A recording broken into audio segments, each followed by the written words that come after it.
Have you ever looked at a government process and just thought, how can this possibly take so long?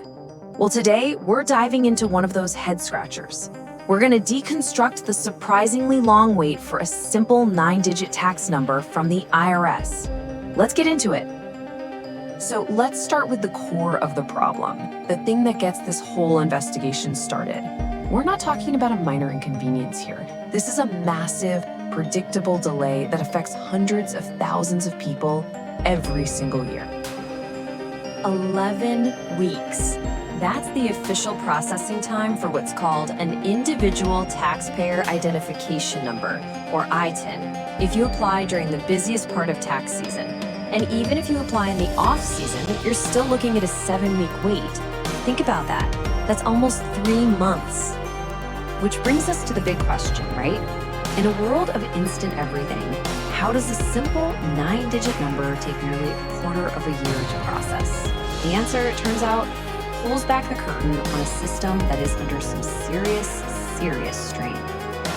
Now, before we go any deeper, let's just be super clear on what an ITIN actually is. It is a tax processing number, plain and simple.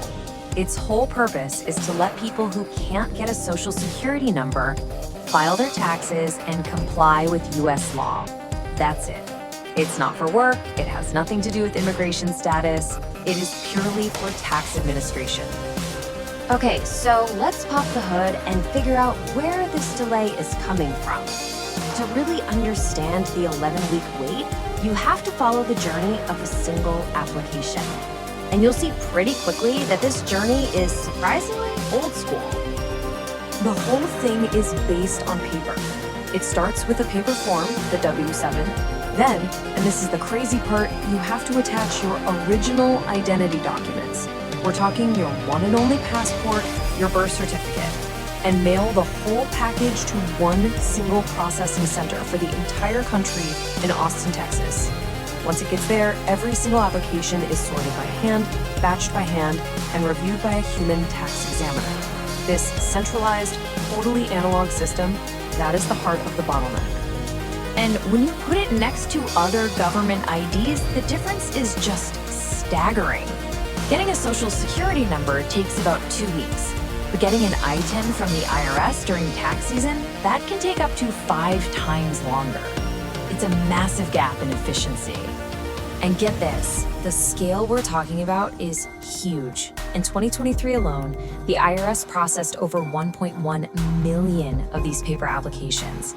They accepted almost 900,000 of them, but they also rejected more than 250,000. Imagine the manual workload that puts on just one facility. You know, this isn't just a story about slow paperwork. The wait times, the paper-based system, they have very real and sometimes severe consequences for the people applying. This is where that administrative bottleneck really hits home. So what's the direct impact? Well, it's right on your tax return. If you file with an expired ITIN, or if your new one is stuck in that 11-week pipeline, your entire tax return gets put on hold. And crucially, any tax credits you are counting on, like the child tax credit, are flat out denied until that ITIN is sorted out. And let's put a hard number on that. In just one tax year, 2022, the IRS automatically rejected over $6 million in other dependent credits because of deactivated ITINs.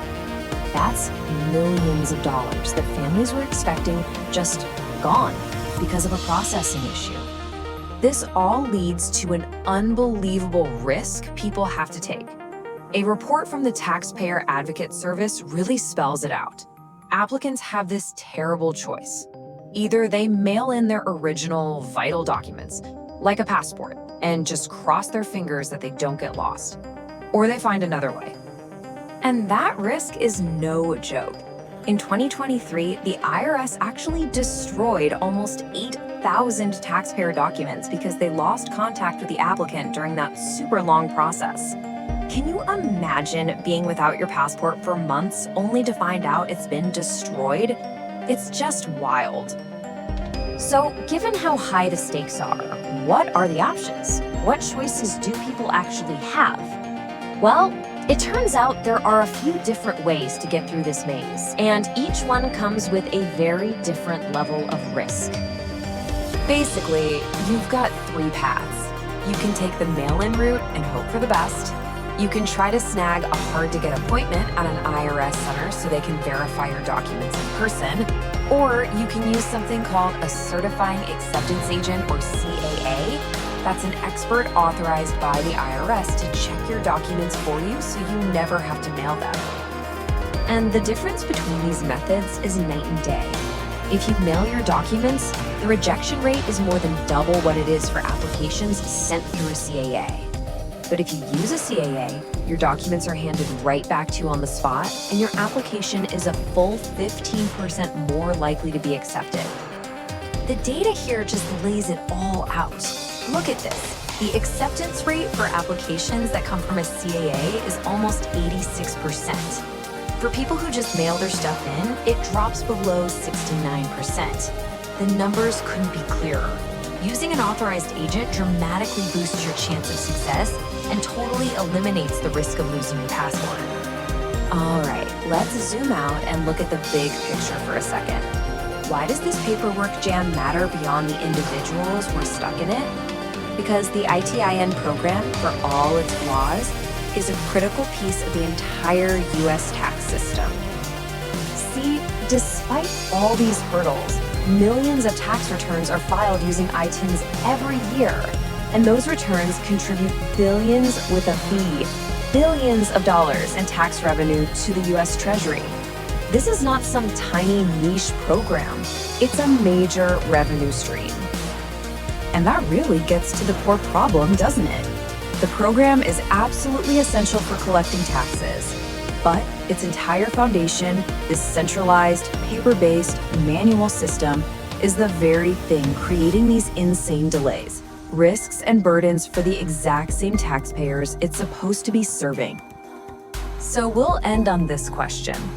The way we work is changing fast. You've got more global workers, more non-traditional earners who need to pay U.S. taxes. So how can a 20th century paper process possibly hope to keep up with 21st century demands for speed, security, and just basic good service? That is the billion-dollar question facing the IRS right now.